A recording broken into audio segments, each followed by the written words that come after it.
The topic I chose to focus on for this assignment is neonatal jaundice, also known as neonatal hyperbilirubinemia. So what is jaundice? Jaundice is the yellowing of the skin and the sclera from the bilirubin that is stored in our fat-containing cells, caused by elevated serum bilirubin levels or hyperbilirubinemia.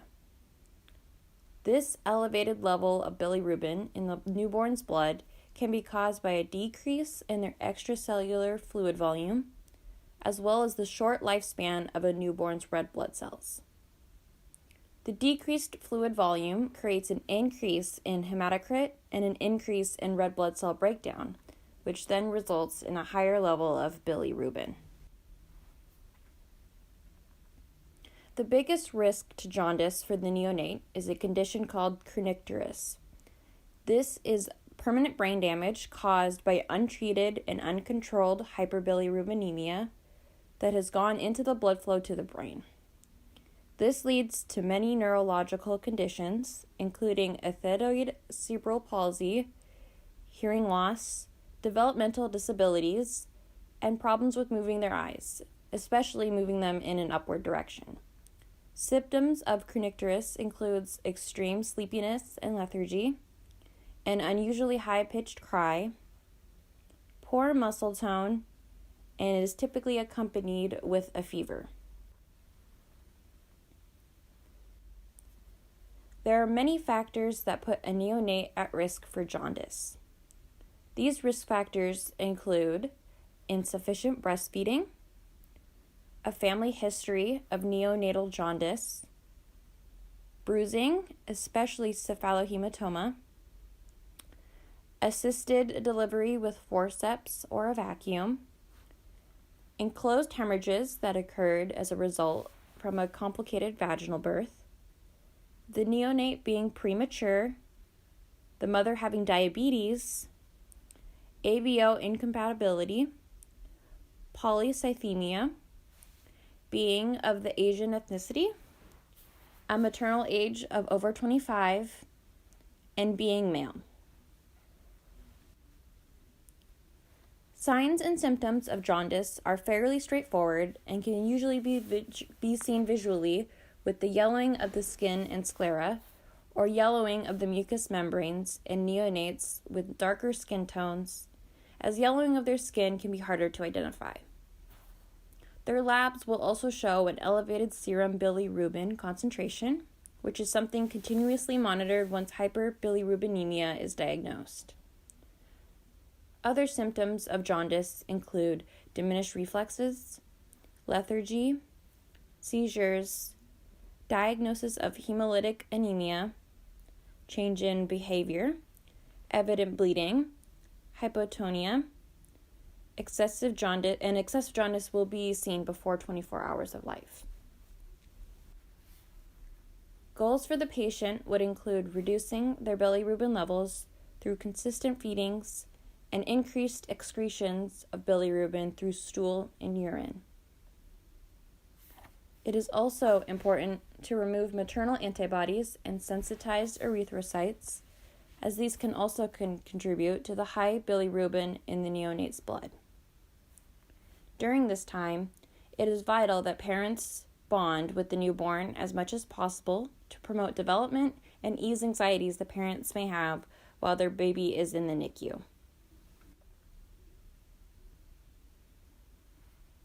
There are ways to prevent jaundice to the best of our abilities as nurses. The biggest factor to preventing hyperbilirubinemia is encouraging early breastfeeding, as colostrum acts as a laxative to the neonate, which allows the excess bilirubin to be excreted out of the body quickly before the baby becomes jaundiced. It is becoming common to routinely check serum bilirubin levels in newborns in the first 24 hours of life to be able to detect the beginning stages of jaundice, so that we can start early treatment, which is basically just attempting to increase excretion and output to prevent jaundice from starting. We also routinely visually check for signs of jaundice, as well as any of the other symptoms I described earlier from starting as well. Labs we can do to detect the beginning of jaundice would be the Coombs test, hemoglobin levels for fluid balance, white blood cell count, and reticulocyte labs. Fortunately, there are multiple different ways to treat jaundice that are very effective. The treatment a neonate receives is entirely dependent on their current bilirubin level, their birth weight, and how many hours old they are. One form of treatment for hyperbilirubinemia is called exchange transfusion. Exchange transfusion is the withdrawal and replacement of a newborn's blood with donor blood. The goal with this treatment is to treat the underlying anemia if the newborn is susceptible to maternal antibodies, which would ultimately get rid of high levels of bilirubinemia in the blood by replacing it with blood that has a low serum bilirubin count.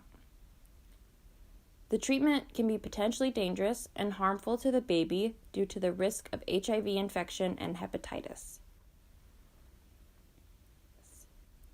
Another treatment, and one that is most common, is called phototherapy. Phototherapy is the exposure to high-intensity lights that are either fluorescent or LED to decrease bilirubin levels. The lights work by breaking down the unconjugated form of bilirubin into the conjugated form. The conjugated form of bilirubin is the type that can be excreted from the body, whereas the unconjugated form cannot be excreted from the body. This treatment is most effective within the first 24 to 48 hours of life, which is why it's important to screen the newborns early for jaundice. However, the fault with this treatment is that it does not treat the underlying cause of jaundice, which could be the ABO incompatibility, polycythemia, decreased fluid volume, or any other risk factors that can come from jaundice. There is also a potential harm through the destruction of platelets, which can cause hemolysis and the potency of fetal ductus arteriosus. Interventions for nurses with phototherapy treatment includes making sure the neonate has an eye mask or patches over their eyes so the lights do not harm them during treatment, measuring bilirubin levels every 12 hours to note effectiveness of the treatment. And it's important when we're taking bilirubin levels that we turn off the light while the blood is drawn so that the unconjugated bilirubin that is in the blood is not broken down by the light and we can get an accurate number by the lab. There is not much pharmacological treatment of hyperbilirubinemia for neonates. However, hydration is essential for the newborn as decreased fluid volume can lead to elevated bilirubin levels, as well as cause increased excretion to excrete excess bilirubin, so IV fluids should be started if the baby is not feeding enough. Breastfeeding, as I mentioned earlier, is an important treatment for jaundice as colostrum acts as a laxative to the newborn, so it would increase excretion of bilirubin. For mothers who cannot produce breast milk or choose not to breastfeed, either donor milk or formula can still be given to the newborn, but should also be supplemented with IV fluids to ensure that excretion occurs. There are some medications to stop bilirubin production that have been looked into, but none have been accepted for widespread use. Some of these medications include D-penicillamine, phenobarbital, and clofarbate, as well as metalloporphyrins, which have been shown to be useful in prior cases, but again have not been accepted for widespread use, and thus shouldn't really be considered for pharmacological treatment at this time. When looking into this condition psychosocially, the people most impacted would be the parents. During this time, their newborn is placed into the NICU for treatment and monitoring, which can be a very scary time for the parents, especially if they don't fully understand the disease process or what to expect. They may also feel guilty during this time that they somehow did something wrong and that it's their fault the baby has jaundice. Helplessness is also a common feeling during this time, as they may feel they cannot do much to help their baby. As nurses, we should provide the parents with as much anticipatory guidance as possible so they are not only educated on the disease process, but also what treatment looks like and what to expect. We should also emphasize that this is a fairly common condition and that it is no way their fault that this happened, as well as that their baby has an entire team looking after them and wanting to give them the best treatment possible so they can go home quickly and healthy. It's also important to involve the parents in care as much as possible, such as feeding the baby or placing the eye mask on before phototherapy starts. Encourage the parents to console the baby between treatments and during blood draws so that they can continue to develop a bond with their baby.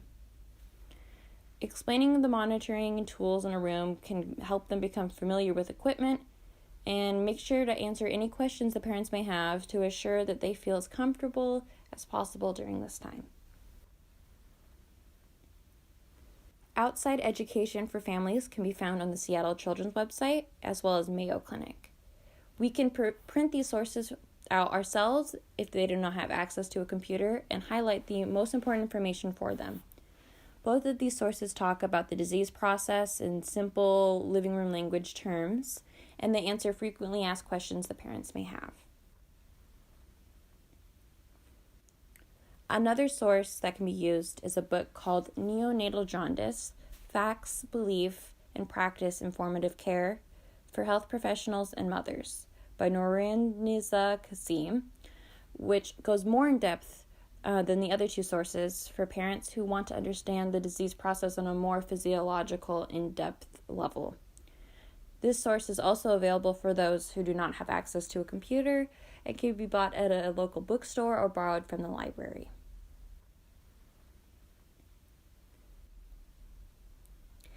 Thank you so much for listening to my presentation, and hopefully you've learned a great deal about hyperbilirubinemia in neonates.